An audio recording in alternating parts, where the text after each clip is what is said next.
Hi, it's been a while. Um, Today is all about listening to yourself. Because I think I have been talking I talk to many people, I talk to my clients, and one thing that comes up again and again is that there is something that is missing, and that something is a kind of peace that most of us are looking for. In a world that is chaotic, and I find that one of the things that is missing in people who are, in a constant state of chaos, and not able to find the peace that they want is that they are not really listening to themselves, right? Because inner peace starts by listening to yourself. It doesn't end there, of course, but it definitely starts there. Because I would like you to think about this. How would you treat a friend who is in need? How would you treat a friend who is suffering or who is in pain, right?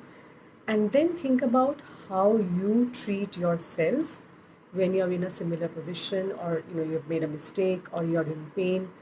Is there any difference between the two? And if there is, and for most of us there is some difference the way we treat others vis-a-vis ourselves in a similar situation, ask yourself why.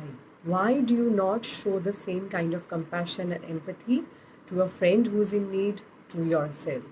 Because listening to yourself starts with figuring out what your relationship is with yourself, right? And this is one way of finding that out. What is the inner voice? What is the kind of tone that you use with yourself, right? That gives you a very good idea about what your relationship is with yourself. And that's where all relationship starts with the relationship that you have with yourself, right? That's where it starts.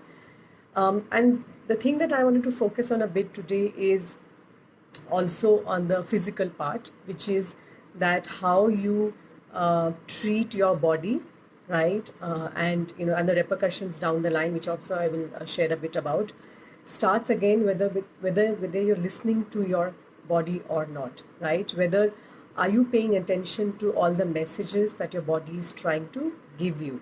Because when you get some symptoms, and when they're especially minor symptoms like a headache, like body ache, like feeling dehydrated, feeling tired, fatigued, right? And especially when there is no disease associated with it and it's just minor symptoms, these are messages that our body are desperately trying to convey to us that there is something wrong and there is a need that needs to be met. Can you please pay a bit of attention? And unfortunately, because of our the way that we are brought up and the conditioning and a busy life, there's so many reasons why. I'm not getting into that. We don't really pay that attention, we don't really listen, right? And that's where we get into trouble, not in one day, not in 2 days, not in a few months, but years down the line, right? That's actually where a lot of the chronic illnesses that I see and I deal with in my own coaching practice stems from. It all adds up eventually, right? It doesn't happen in a day or a month or even maybe a year, but it definitely builds up over a period of time. And in fact, um, the type of health coaching that I do, which is based on the principles of functional medicine, we often say that a headache is a blessing. Basically, meaning that a headache is a message that the body is, trying to give us that pay attention. There is something wrong. Either I have not had enough sleep, or I have not had enough water, so thought there needs to be more hydration, or there is something else that might be at play as well. But whatever it is, pay attention, right? Because what again many of us don't realize that when we learn to work with our bodies and not against, we become free, right? And again, a lot of it is also due to conditioning, especially for women. We are not taught in many ways, unfortunately, and this is something that is all across the world, not just in our country, in its not country specific per se, how to really listen and develop the intuition of trusting ourselves, our feelings, and our bodies, right? We are born with it, and you will find it, as an instinct. It's a natural instinct that young children and babies have. It's not something that uh, it's something that you're born with, right? But it's just that we lose sight of it, we forget it.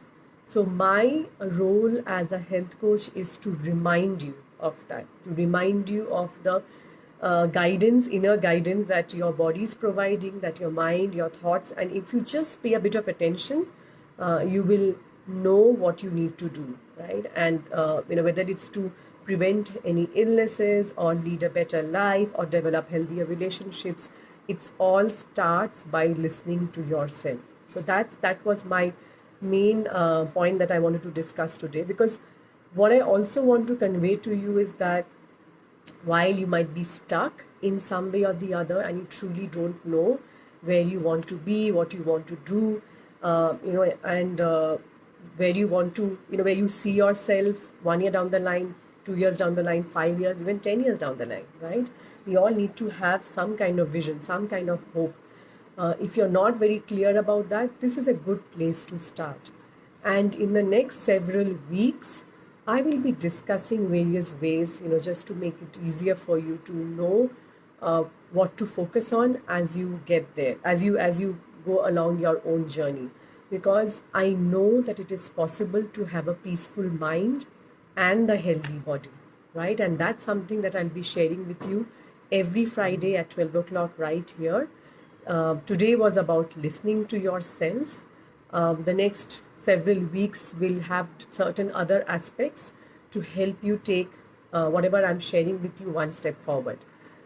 Before I leave you, I would like you to, because I would like to share with you one constraint that I hear a lot from busy moms like you, my clients, and many others. And believe me, I struggle with this myself, and that's the reason why I got into this aspect of time management, managing my time better, not only to become more productive, but also to see the results that I want in my life, to do the things, to take care of myself, take care of my family the way I would like to. So I think it's a big part, especially in a hectic, modern paced life. So I have developed a free quiz that you can do today, right? And it's called How Do You Value and Manage Your Time? And I have shared the link below. So please do it. I hope you enjoy doing this, taking this quiz as much as I enjoyed making it, creating it for you. So please do that. Share the video with your friends and family if you think that it would help someone to hear what I have to say today. And I will see you again right here next week at 12.